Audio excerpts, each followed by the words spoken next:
turn this into like a little series because I feel, again, it's very important for me to share and help folks out. So there's going to be a lot of screenshots and a lot of videos.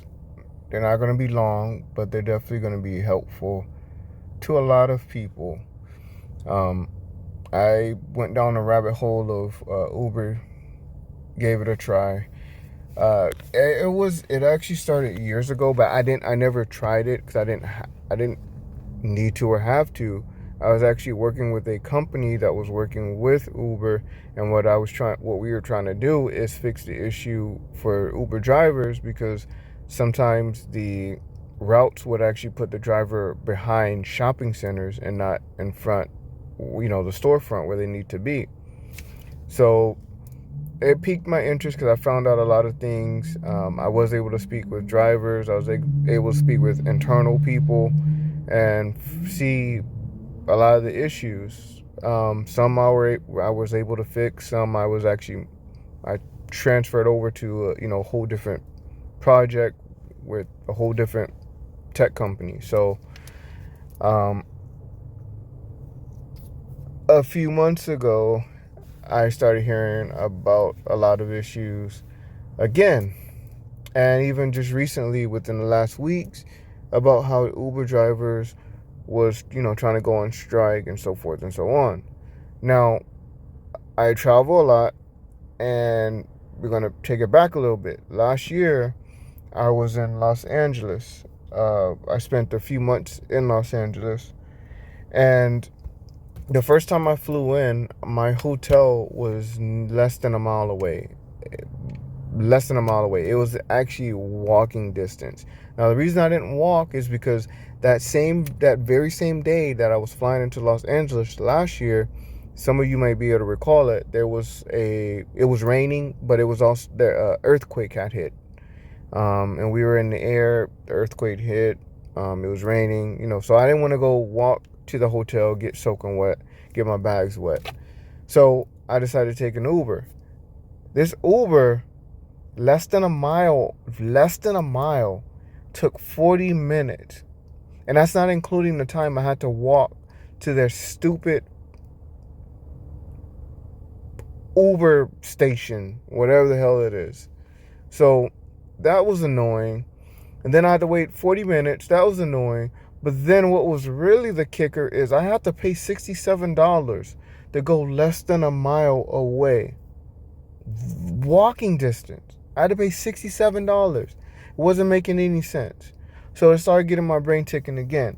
Now, what really got my brain ticking is the next day I wake up, I have to go do some things, so I take an Uber. I try to get an Uber. It's early in the morning. The Uber takes over an hour and a half to even confirm. And if you're familiar with the Uber app or even a Lyft app, you can see sometimes when you log in and you're getting ready to put in your information because you're wanting a ride, you can see all the drivers that were close by. I counted on my screen. Now, there could have actually been more because, again, I can't zoom in all the way. I can't see all of the cars. But I counted over 15 cars that were in the area. But it took over an hour and a half just to confirm a ride. And when I finally got a ride, just to go 3 miles away or something like that, it was $58 or something. 58, I believe. 58 or 54. It was one of those numbers.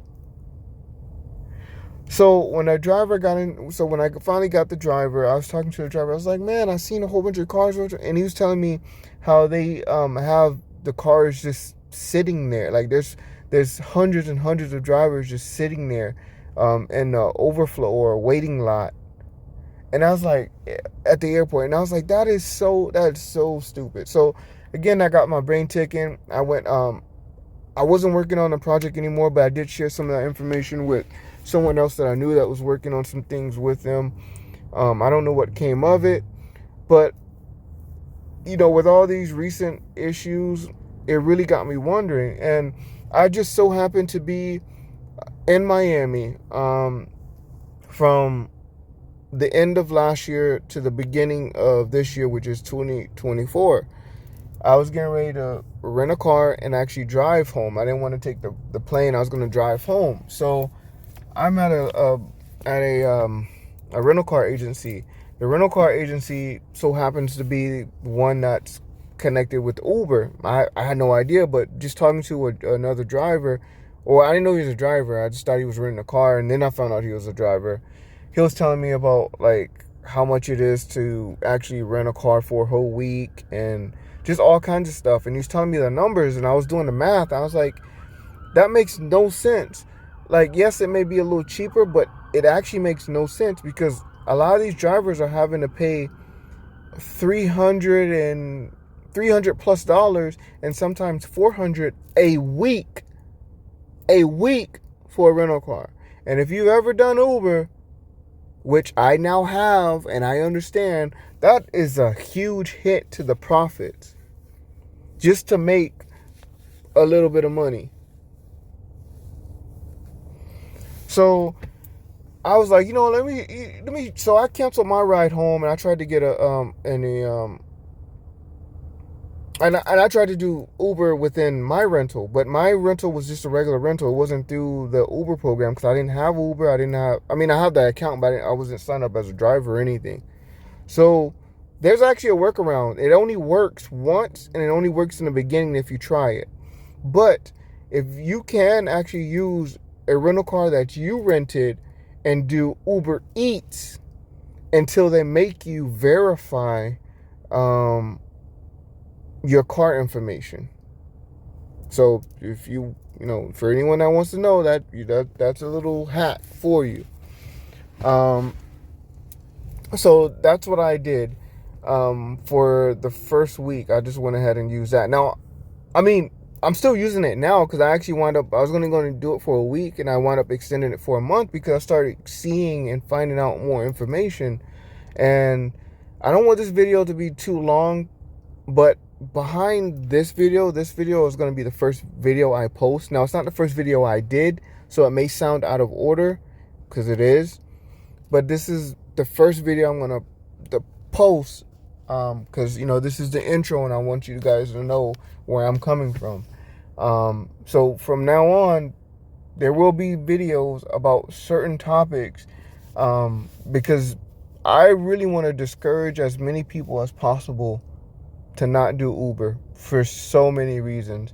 My first week played out. I'm only in my second week, but it's played out like a freaking movie. Like almost like a horror movie in some senses. Like there's some stories I'm not a great storyteller, but I'm gonna still tell those stories because it's just nuts. And I'm still waiting on some outcomes, and Uber has not gotten back to me or nothing. They try to make safety a priority supposedly, but it's not. They don't give a damn. They don't care. So stay tuned. If you want to become an Uber driver, I'm just going to warn you of a lot of things. If you're thinking about it, I'm going to give you a real glimpse into it. Or maybe if you're already a driver and you just want more information, things to look out for, I'm definitely going to help you there as well.